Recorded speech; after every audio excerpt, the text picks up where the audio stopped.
Chicken తింటే ఎంత మజా వస్తుందో. కేఎఫ్సీ చికెన్ తింటా నేను. తినే వస్తు చూపిసి నేను కేఎఫ్సీ చికెన్ తింటా.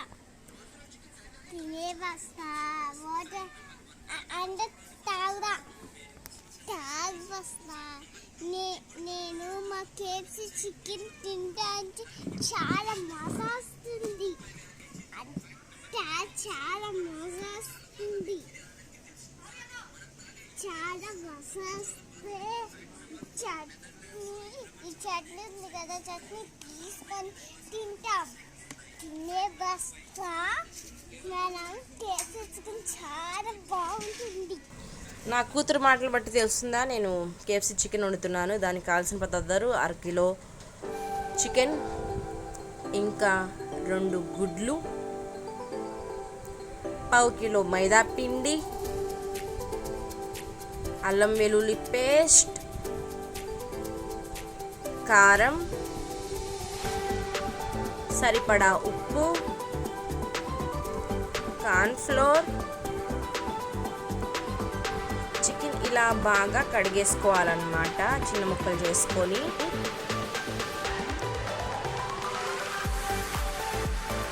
ఒక 2 గుడ్లు బ్రేక్ చేసుకోవాలి.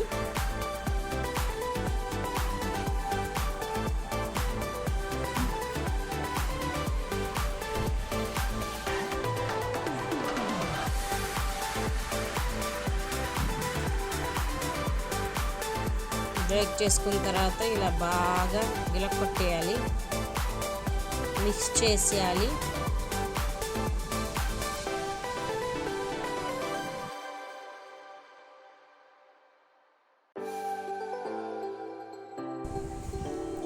రెండు స్పూన్లు వేసుకోవాలన్నమాట. దాని తర్వాత సరిపడా ఉప్పు, 1/2 కిలో చికెన్లో సరిపడా ఉప్పు, ఇంకా కారం ఒక పెద్ద స్పూన్ కారం వేసుకోవాలి. మీరు ఎక్కువ కారం వేసుకుంటే తింటే అంత కారం మీ ఆప్షనల్ అన్నమాట, అది మీరు ఎంత తింటే అంత. నేను మాత్రం 1 స్పూన్ వేసుకున్నాను. ఇంకా దాంట్లోనే మంచి గిలకొట్టుకున్న ఎగ్ ఉంది కదా, బీట్ చేసిన ఎగ్, ఆ బీట్ చేసిన ఎగ్ వేసుకోవాలన్నమాట. ఎక్కువ పట్టదు, సగం పట్టుతుంది అంతే. అది బాగా ఇప్పుడు మీకు చూపిస్తున్న విధంగా ఇలా బాగా మిక్స్ చేసుకోవాలన్నమాట. దీని తర్వాత ఇంకో ప్రాసెస్ చూసుకుందాం. ఇలా కలిపి పెట్టుకున్న చికెన్ ఇప్పుడు మైదా పిండిలో ఒక 3 స్పూన్ల కార్న్ఫ్లోర్ వేసుకోవాలి.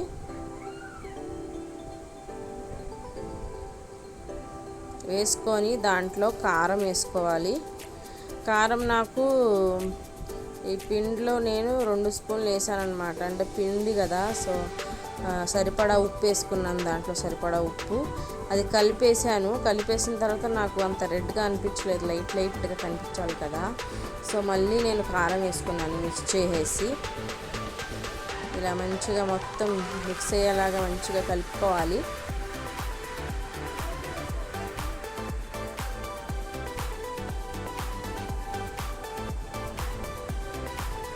నాకు అంత రెడ్ అనిపించలేదు, అందుకే మళ్ళీ వేసాను కారం. వేసి మంచిగా మిక్స్ చేసాను అన్నమాట.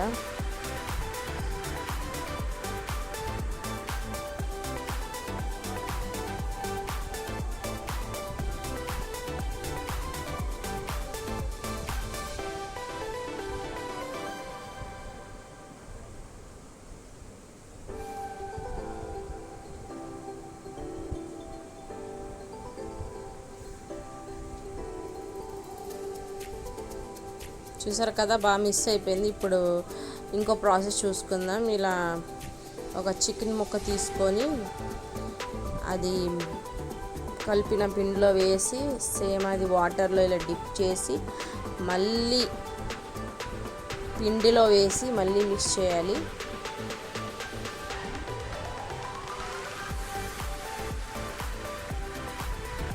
మళ్ళీ డిప్ చేయాలి, మళ్ళీ మిక్స్ చేయాలి.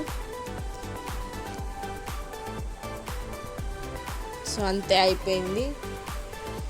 ఒక పెద్ద పెద్ద ముక్కలు అనుకో, అదైతే నేను ఒక 3 times పిండి మిక్స్ చేశానన్నమాట. ఒకసారి మిక్స్ చేశా కదా, వాటర్లో డిప్ చేసి మళ్ళీ వాటర్లో డిప్ చేసి వెంటనే మళ్ళీ పిండి వేసి పిండి మళ్ళీ వాటర్లో మిక్స్ చేశాను, వాటర్లో డిప్ చేశాను.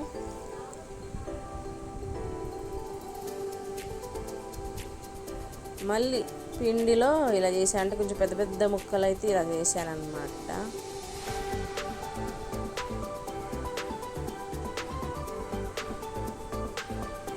సో చూసారు కదా, ఇంకా ఇదే ప్రాసెస్ 2 సార్లు చేయాలన్నమాట. ఇదిగోండి మొత్తం చేసేసాను, అయిపోయింది. సో మీరు కూడా ఇలాగే చేయండి. నాది అయిపోయింది. ఇంకా తర్వాత ప్రాసెస్ ఫ్రై చేసుకోవాలి. ఆయిల్ ముక్క డిప్ అయ్యేంత వరకు కొంచెం ఎక్కువ ఆయిల్ వేసుకొని అది కొంచెం స్లిమ్లో పెట్టుకోవాలి. ఫస్ట్ హైలో పెట్టి అంతా స్లిమ్లో పెట్టి ఇది ఫ్రై చేసుకోవాలన్నమాట. హైలో అంటే పిండి లోపల చికెన్ ఉడకదన్నమాట, దానికోసం ఇలా సిమ్లో పెట్టుకొని మీరు చేసుకోవాలి. ఇలా మంచిగా గోల్డెన్ బ్రౌన్ కలర్ వచ్చే వరకు చూసుకోవాలి. చూసారు కదా, ఇలా లైట్ గోల్డ్ బ్రౌన్ కలర్ వచ్చిందన్నమాట. సో ఇదండి చికెన్ ఫ్రై. ఇంకా మిగతా ముక్కలు కూడా ఫ్రై చేసి నేను మీకు ఒకేసారి చూపిస్తాను. వేడిగా ఉందండి, అందుకే పట్టుకోలేకపోయాను. చూసారు కదా, KFC చికెన్ నా స్టైల్లో మీకు చూపిస్తున్నాను. ఇదండి వేడి KFC చికెన్ అన్నమాట. ఇది తినేసి మంచిగా ఒక గ్లాస్ కాఫీ తాగేస్తే వా టీ అలవాటు ఉన్న వాళ్ళు టీ కూడా తాగేయండి అన్నమాట. ఇది ముక్క విరక్కొట్టి చూస్తాను ఎలా ఉందో, లోపల ఎలా వచ్చింది. వేడిగా ఉందండి బాబు, పట్టుకోలేకపోతున్నాను. చూడండి, చూసారు కదా బాగా ఉడికిపోయి ఎంత బాగుందో. వీడియో నచ్చితే లైక్, సబ్స్క్రైబ్.